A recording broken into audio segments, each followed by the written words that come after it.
সন্ধে হলে বনের পাখিটাও ফিরে ফিরে শান্তির গুণ দেবে বলে, অথচ গোরের ছেলেটা গড়ে ফেরে না, দায়িত্বের চাপে পড়ে রয় শহরের কোলাহলে। পৃথিবীর মায়া কাটিয়ে ব্যস্ত পুরুষরাও চিরনিদ্রায় রবে। আর কত কি করলে পুরুষ নারীর মন পাবে? আসলেই এই ব্যস্ততম শহরে কেউ কারো খোঁজ রাখে না। জীবনের মায়া কাটিয়ে পুরুষরা সব ত্যাগ করে, জীবনের সর্বস্ব ত্যাগ করে তারা প্রতিষ্ঠিত হওয়ার পর মানুষের মন পায় না। তাদের জীবনে যে কতটা কষ্ট তারাই শুধু জানে।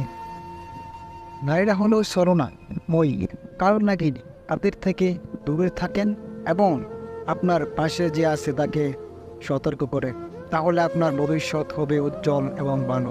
নারীদেরকে চিনতে হলে তাদেরকে আপনি সন্দেহের মাঝে রাখতে হবে।